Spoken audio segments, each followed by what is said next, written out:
Bienvenidas y bienvenidos a Media 20.1. En esta ocasión le traemos un tema interesante.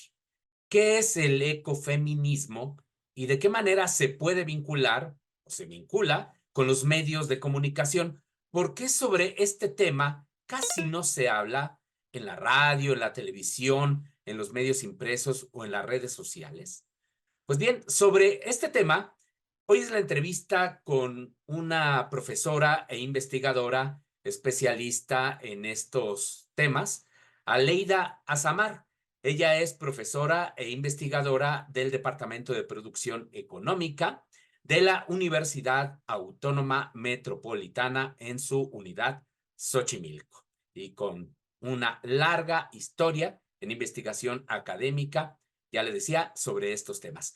Antes de la entrevista, le invito a ver, como cada semana, algunos de los hechos destacados en materia de medios y telecomunicaciones con Viridiana Viri Mondragón.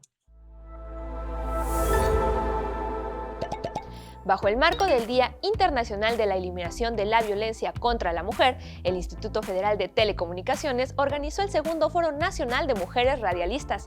Ahí Verónica Galicia, fundadora y directora de La Voladora Radio, dijo que la radio se ha convertido en un medio fundamental para la participación política y empoderamiento de las mujeres. Creo que las radios comunitarias justamente sirven como estos espacios de encuentro que tenemos las mujeres, donde la voz no solamente es la voz femenina, dulce, ¿no?, que va a adornar el oído, sino las voces de las mujeres tienen toda una carga social, una carga política de participación activa, y creo que ahí radica la importancia, ¿no?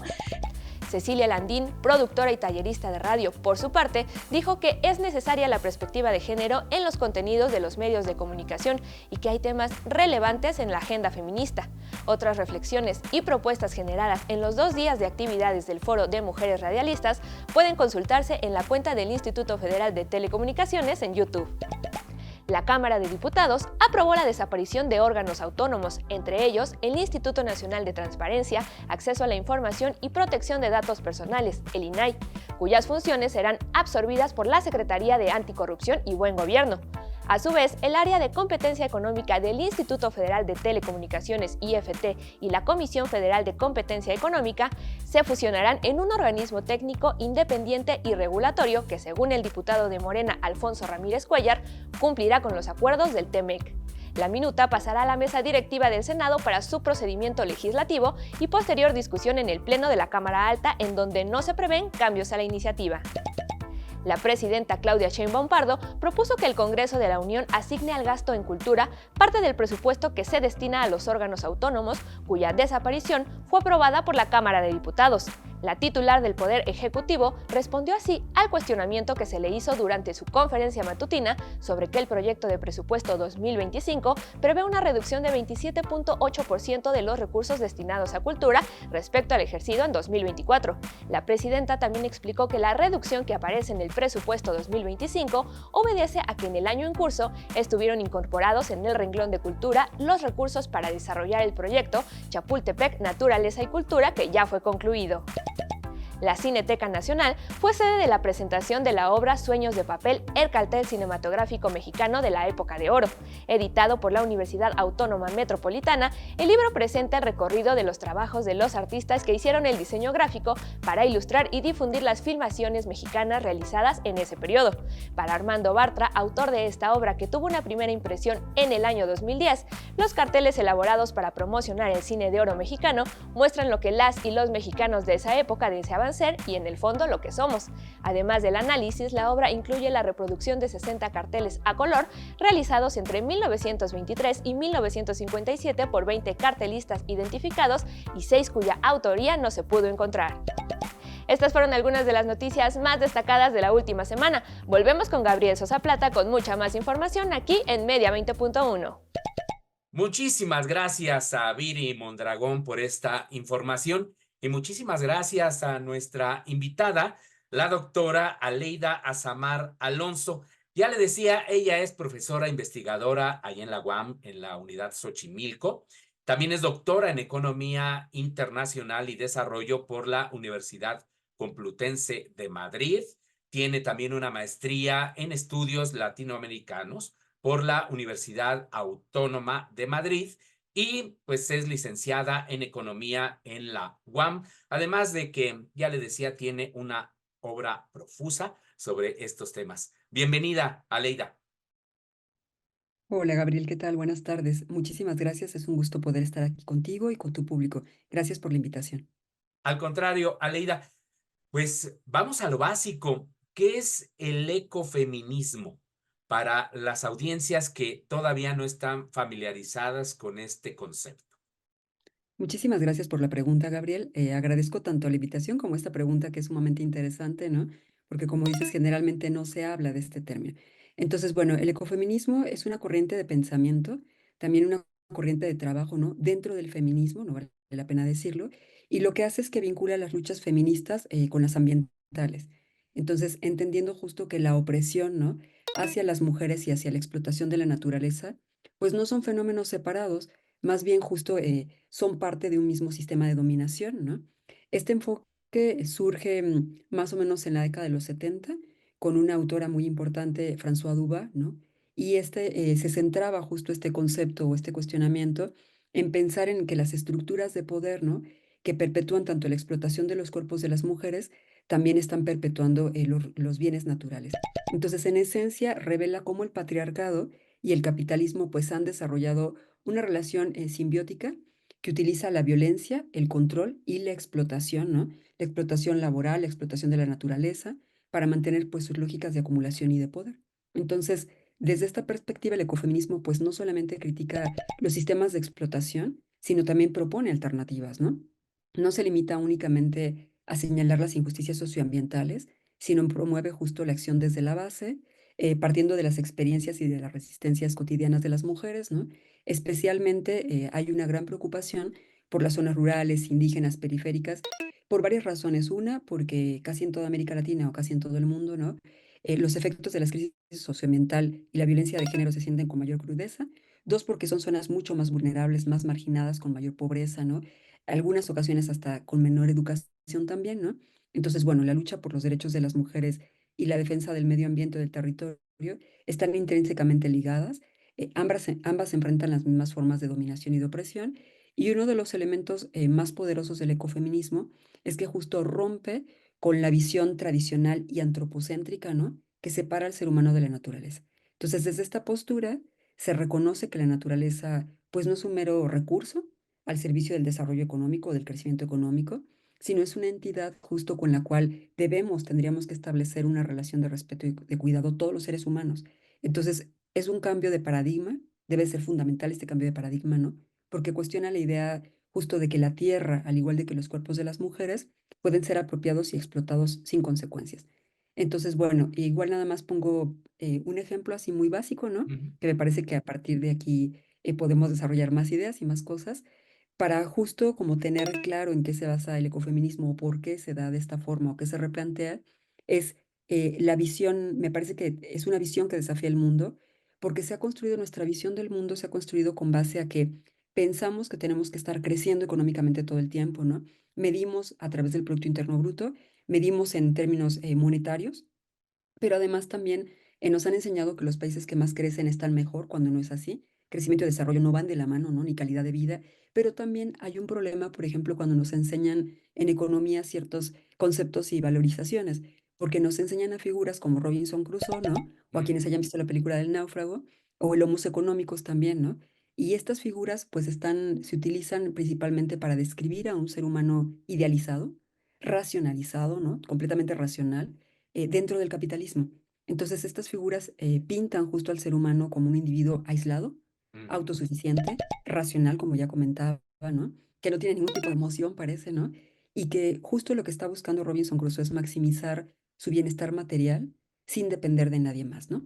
Entonces, el caso de Robinson Crusoe, por ejemplo, me parece a mí que presenta un hombre que está, bueno, no lo presenta tal cual, ¿no? Sino presenta un hombre que está en una isla desierta, que es capaz de sobrevivir y prosperar por sí mismo, sin ayuda, sin compañía, ignorando por completo redes de apoyo, cuidado, que en realidad es lo que hace la vida que sea posible, ¿no? Entonces, esto cambia cuando conoce justo a Viernes, ¿no? Su fiel compañero, que a la vez de que hace de asistente, ¿no? Hace todas las labores domésticas que generalmente son encomendadas a la mujer, invisibilizando justo estas, ¿no? Y bueno, termino nada más diciendo que igual, en el caso del Homo economicus, ¿no? Es una versión completamente racional del ser humano que actúa siempre en busca de su propio interés, ¿no? Como si fuera una especie de una máquina económica perfecta, ¿no? Y este modelo, tanto Homo económicos como Robinson Crusoe, el náufrago, no solamente ignora las emociones, sino también ignora las relaciones humanas, los cuidados que todos necesitamos para vivir, ¿no? Invisibiliza además el rol completo de las mujeres quienes históricamente han asumido el trabajo de cuidado, ¿no? Que es esencial para la supervivencia. Entonces, Robinson Crusoe y los Homos económicos construyen una idea de un ser humano desconectado de la naturaleza, de las demás personas, como si el cuidado mutuo y la cooperación no fueran importantes. Y el ecofeminismo cuestiona estas figuras y plantea que los seres humanos no somos máquinas aisladas, que se pueden mover y prosperar solas, ¿no? Dependemos profundamente de nuestras comunidades de la naturaleza para sobrevivir. Y resalta este trabajo de cuidado, pero también resalta otras cosas que no serían posibles sin esta ecodependencia o sin esta interconexión, ¿no? Vaya, es la violencia, es decir, una violencia hacia la naturaleza, violencia que se da también a las mujeres, reivindican pues todas este conjunto de luchas. ¿Cuáles han sido, desde tu punto de vista, algunos de los casos, ejemplos de esta lucha que han llevado a cabo estas organizaciones que promueven pues este movimiento del ecofeminismo? Gracias, Gabriel, por la pregunta. Bueno, aquí vale la pena comentar varias cosas. El ecofeminismo se retoma de varios feminismos. Es que hay un montón de feminismos, ¿no? Y que Ujú, a lo mejor es importante nada más así pequeño, brevemente, como aclararlos. Está, por ejemplo, el feminismo marxista, que hay una mayor preocupación como por qué sucede justo con la explotación laboral de la mujer, pero que además piensa en todos sus derechos, no solamente laborales, sino también a través de otros políticos, por ejemplo, ¿no? Y es como un feminismo más colectivo. Pero también tenemos el feminismo radical. El feminismo radical justo lo que piensa es que hay que cuestionar todas las estructuras de poder, políticas sociales de todo tipo, pero también las relaciones sexoafectivas, porque las mujeres han estado dominadas, ¿no? A través de muchas situaciones. Pero también tenemos el feminismo postcolonial, que piensa que las mujeres más marginadas son las mujeres de ciertas razas, de ciertas etnias, ¿no? Y también por su propio género. Entonces, hay varios feminismos y existe uno que se llama interseccional, que ujú, justo retoma como todos estos puntos, ¿no? Y después surge el ecofeminismo, ¿no? Decíamos que surge en la década de los 70 y ujú. que recupera más desde la base del interseccional y que además algo que recupera que es muy interesante, ¿no? Es como toda esta labor que decíamos y esta lucha, ¿no? Por el cuidado, pero que además retoma que la mujer tiene que ser valorada y reconocida por muchas situaciones, ¿no? No solamente por lo que puede aportar a la producción económica. Por eso justo invita como a esta reflexión. Pero vale la pena decir que también es un pensamiento inclusivo. O sea, el ecofeminismo, como dice, ser humano naturaleza, ¿no? Mujeres naturaleza, no está diciendo nos peleamos con los hombres, nos peleamos con los niños, con los ancianos, no, es inclusivo. Bueno, ahora sí, lo quería comentar porque muchas veces algunas de nuestras compañeras que están en territorio, ¿no? En estas asociaciones, en estas cooperativas, en estos ejemplos de alternativas que voy a comentar ahora, no se identifican 100% como ecofeministas. Mm, Algunas como feministas y otras nos dicen, es nuestra lucha, nosotros en realidad hemos vivido aquí siempre. Algunos ejemplos que me parecen muy interesantes de distintos feminismos vinculados con el ecofeminismo, ¿no? Voy a poner dos o tres, los que tú me dices, ¿no? El tiempo. ujú, Pero uno que es muy interesante para mí es que tiene que ver mucho con el caso de los cuidados, sobre todo, y la lucha también por el territorio, es el de las madres veracruzanas. Justo se da en Alto Lucero, ¿no? Porque son madres que en la década de los 80, desde un poco antes, se empiezan a oponer justo contra la planta nuclear que se construye en Alto Lucero. Porque viendo lo que había sucedido en Chernobyl, ¿no? Ellas se dan cuenta y dicen, puede afectarnos igual, o sea, esta planta nuclear, cómo está puesta aquí en Veracruz, en ciertas zonas, y lo que ellas empiezan a hacer es concientizar a otras mujeres, no todo es entre madres, a otras mujeres, a otras colegas, a otras compañeras, ¿no? A otras mujeres que viven ahí, concientizarles del daño que puede provocar si hay pues una explosión en la bomba nuclear. Entonces lo que ellas hacen es marchar hacia Jalapa y justo en Jalapa hacen algo muy similar a las Madres de Mayo de Argentina, hacer, digamos, una vuelta en esta plaza de Jalapa, justo protestando, ¿no? Con mantas, y se empiezan a unir, digamos, sus hermanas, sus primas, sus hijas, y es un movimiento, digamos, familiar, ¿no? que Mm, va en descendencia, ¿no? Con todas las generaciones. Y me parece muy interesante porque no solamente es una oposición a la planta nuclear que puede contaminar, destruir, y bueno, podríamos no existir casi ninguno si algo llega a pasar, sino justo porque crean mucha conciencia social, ambiental, de defender su territorio, de defender sus recursos, pero también porque va de generaciones, pero en algún momento a ellas les llaman revoltosas y no mm, les hacen caso. Entonces el gobernador de esa época no las escuchaba y lo que hacen es acercarse a la esposa del gobernador, le entregan una rosa, ¿no? Y le dicen, ¿tú qué harías si aquí estuvieran viviendo tus hijos? Entonces consiguen ser escuchadas. Entonces me parece que es un movimiento muy bonito, muy potente, ¿no? Muy emotivo, que además que habla de esa parte también de cuidados entre ellas y hacia todos.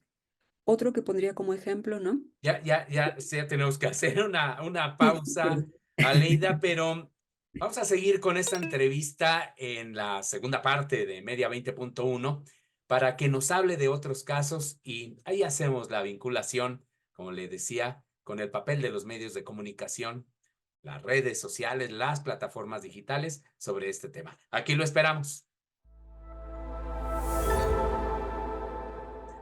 Estamos de regreso en Media 20.1, hablando sobre este tema del ecofeminismo, su relación con los medios de comunicación, la comunicación digital, de qué manera se abordan estos temas en estos medios de comunicación y si lo hacen también de manera correcta. Y como le comentaba, hoy nos acompaña la doctora Aleida Azamar, que es una experta en estos temas. Aleida, en la primera parte nos hablabas pues de las definiciones y de los casos, ¿no? Este en particular que se vivió allá en Veracruz. Platícanos brevemente de algún otro hecho y le entramos ahora sí al tema de los medios. ¿Tú cómo has visto este abordaje sobre este tema? Pero hablemos primero de este otro caso, de otro ejemplo. Muchas gracias, Gabriel, por la pregunta y por el espacio. Yo creo que hay un montón de casos muy interesantes, ¿no? En todo nuestro país y en toda América Latina, pero solamente resalto uno más. Justo son las mujeres Masehual en la Sierra Norte de Puebla. Este caso me parece muy relevante porque a finales de los 90 ellas colaboraban justo con la cooperativa Tosepan, pero empiezan a darse cuenta que sus productos, sus artesanías se las pagan más por abajo por ser mujeres. Entonces deciden separarse, ¿no? De la Tosepan. Ya trabajan ahora otra vez juntos, ahorita lo cuento, ¿no? Deciden separarse, ponen su propio proyecto, empiezan a vender, son mujeres Masehual, ¿no? Sierra Norte de Puebla, Cuetzalan, empiezan a vender sus propias artesanías, venden miel, producen shampoos, jabones con sus plantas, pero además logran en un territorio, en un terreno, poner un hotel que ha sido muy exitoso, que es el Hotel Tazelotzi. Y tienen cuidado de agua, captación de agua de lluvia, celdas solares, ¿no? Es un proyecto muy completo y multifuncional en muchos sentidos, ¿no? Casi casi tiene varias cosas, no solamente el hotel, no solamente el cuidado del medio ambiente, no solamente la producción de cosas a través de las plantas, la miel, el café, también dan recorridos ecoturísticos, pero además también tienen un centro de cuidado en contra de la violencia. Si tú decides separarte, que antes no lo tenían, ¿no? Legalmente hay un apoyo. Si estás sufriendo cierta violencia en tu casa, por instituciones de cualquier tipo de violencia, también hay una orientación legal, social. Tienen una caja de ahorros que también te apoya si tienes una pérdida familiar o necesitas algún préstamo. Y bueno, también han hecho que en los veranos la gente les pueda ir a visitar, conozca sus costumbres, te puedes quedar en sus casas, su lengua, su comida, etcétera. Entonces, y en la actualidad ya tienen una muy buena conversación con la cooperativa Tosepan y de hecho juntos y con otras cooperativas no defienden el territorio ante megaproyectos extractivos de fracking, de minería, de energía. Entonces, es un ejemplo que no solamente ha dado empleo a otras mujeres, sino que también ha hecho conexiones muy fuertes con la naturaleza, que también ha respetado la naturaleza, se ha opuesto y ha resistido, y además en la pandemia, aunque a todo el mundo le fue mal, ¿no? Ellas lograron seguir adelante y no cerraron. Entonces creo que es un ejemplo en todos los sentidos de ecofeminista, ¿no? Uy, qué interesante. Fíjate que allá en Tosepan hay también una radio que se llama Radio Tosepan. Y tengo entendido que la radio se vincula mucho con estas luchas feministas.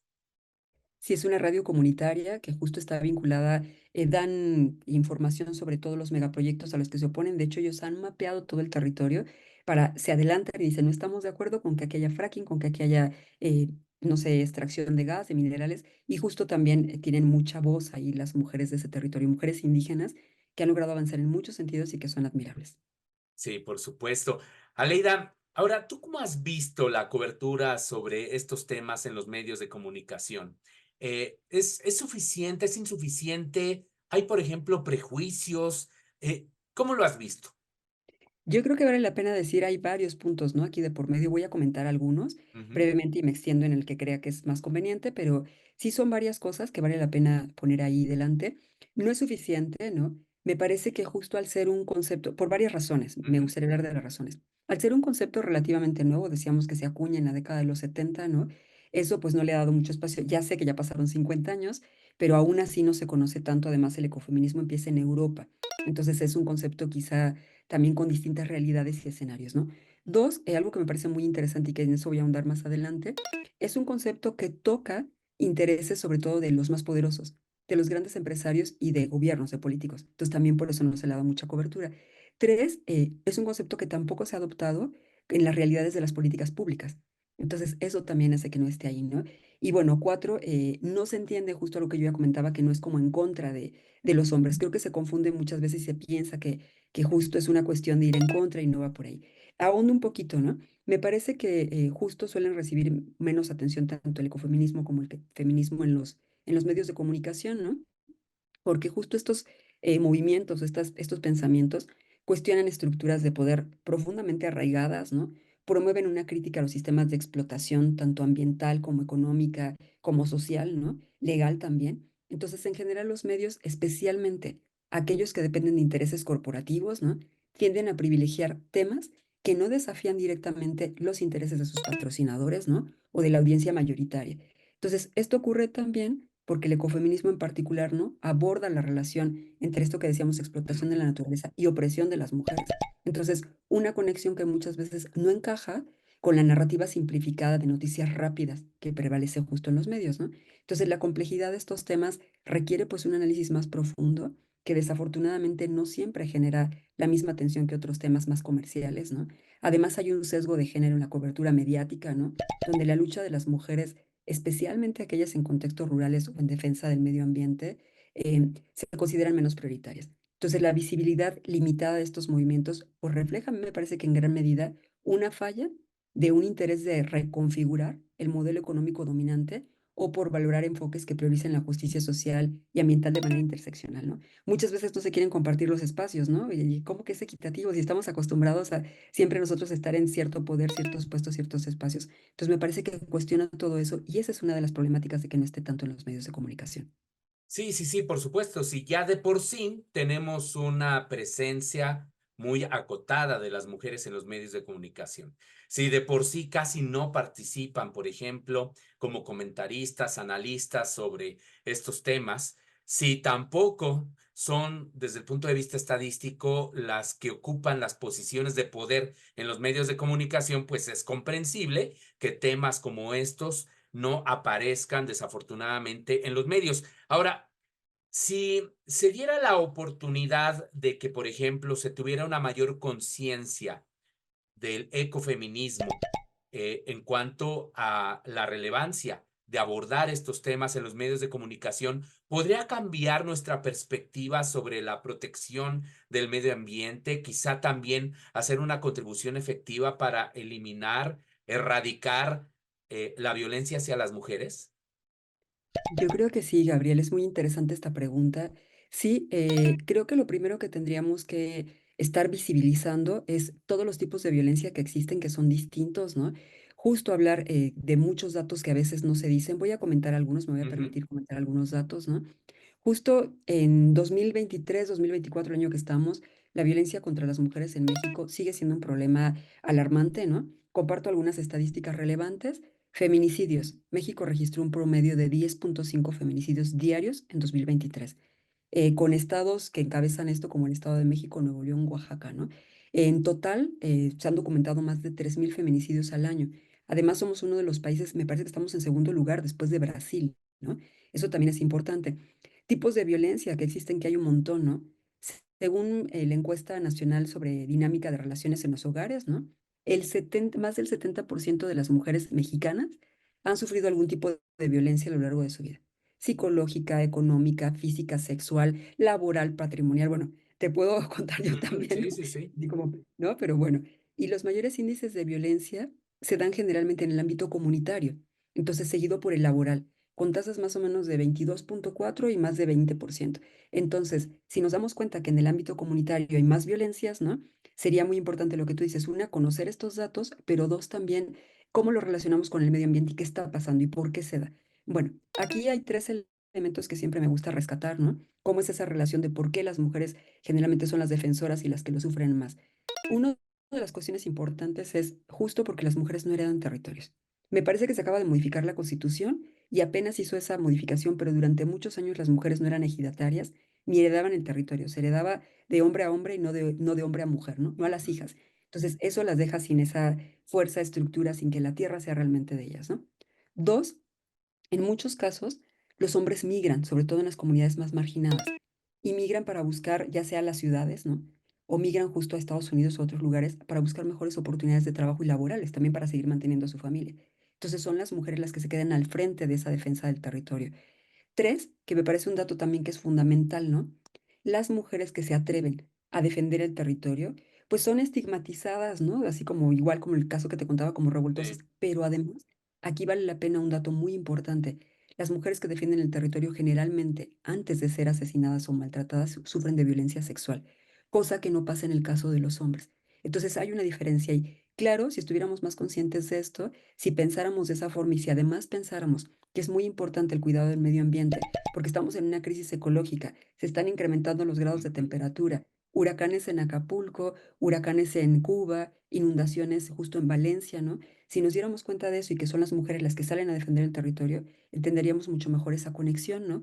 Esa violencia que se sufre estructural, como decíamos, que puede ser una violencia, es una violencia sistémica, ¿no? Psicológica, emocional, física, sexual, patrimonial, ¿no? Laboral. Entonces creo que tendríamos también un mejor cuidado por nuestro medio ambiente.